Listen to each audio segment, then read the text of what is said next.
కొండా సురేఖకు KTR legal నోటీసులు. వారంలోగా sorry చెప్పకపోతే పరువు నష్టం దావా. ఎన్ఎంకేకే మహేందర్లకు కూడా నోటీసులు. జగన్ కు దారి పొడవునా ఘన స్వాగతం. కాసేపట్లో పూతలపట్టులో బహిరంగ సభ. భారీగా తరలివచ్చిన జనం 5 ఏళ్ల పరిపాలన చూస్తారు. చివరిలో పెన్షన్ ఎవరిచ్చారో చూడరు. వాలంటీర్ వ్యవస్థ అంటే భయం ఎందుకన్న పేర్ని. బాల్క సుమనో చిల్లరగాడు. అలాంటోళ్లకు సమాధానం చెప్పాలా? నా జీవితం తెరిచిన పుస్తకం అన్న కడియం. చిత్తశుద్ధి ఉంటే రాజీనామా చేసి మళ్లీ గెలవాలి. కడియంకి పల్లా రాజేశ్వర్ రెడ్డి సవాల్. ఎన్టీఆర్ కేసీఆర్లకు వెన్నుపోటు పొడిచారని కామెంట్. తాగునీటిపై టీవీ9 కథనానికి స్పందన. ప్రత్యేక అధికారులను నియమించిన తెలంగాణ సర్కార్. తక్షణమే జిల్లాలను సందర్శించాలని ఆదేశం.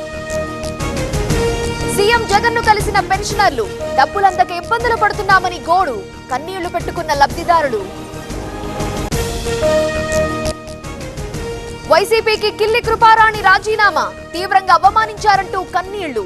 గౌరవం ఇచ్చే పార్టీలోకి వెళతానని కామెంట్. మేనిఫెస్టో కాపుల్ని సంతృప్తి పరచాలి. 50 ఏళ్లకే వృద్ధాప్య పెన్షన్ అందించాలి. పెళ్లి కానుక 1,00,000 ఇవ్వాలన్న హరిరామ జోగయ్య. గేట్లెత్తటం కాదు, ప్రాజెక్టు గేట్లెత్తండి. ముందు నీటి సంక్షోభంపై దృష్టి పెట్టండి. ట్యాపింగ్ తో సంబంధం లేదన్న కేటీఆర్. తక్షణమే రుణమాఫీ చేయాలి. 4 నెలలైనా పట్టించుకోరా? సీఎం రేవంత్ కు హరీష్ రావు లేఖ. అందరి అభిప్రాయాలు తీసుకుంటున్నా. క్యాడర్ నిర్ణయం ప్రకారమే ముందుకెళ్తా. నల్లమిల్లి రామకృష్ణారెడ్డి కామెంట్స్.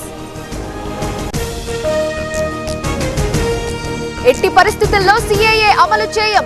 తమది సెక్యులర్ పార్టీ అన్న మంత్రి ఉత్తమ్. మత విద్వేషాలు రెచ్చగొట్టడమేనన్న Aravind. Hyderabad town planning office పై ఏసీబీ దాడులు. 50,000 లంచంతో పట్టుబడిన జగన్మోహన్.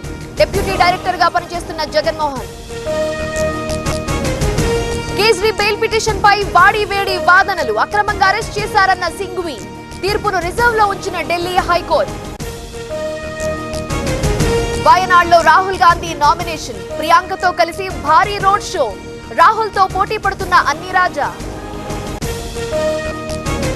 కాంగ్రెస్ కు మరో షాక్. బీజేపీలో చేరిన బాక్సర్ విజయేందర్ సింగ్. 2008 ఒలింపిక్స్ లో కాంస్యం సాధించిన బాక్సర్. మండిలో కంగన ఎన్నికల ప్రచారం. ఘన స్వాగతం పలికిన స్థానికులు. మోదీ 3వ సారి ప్రధాని అవుతారన్న నటి. ఆల్ టైమ్ గరిష్టానికి బంగారం ధరలు. 72,000కు చేరువ. 10 గ్రాముల గోల్డ్ 71,834 రూపాయలు.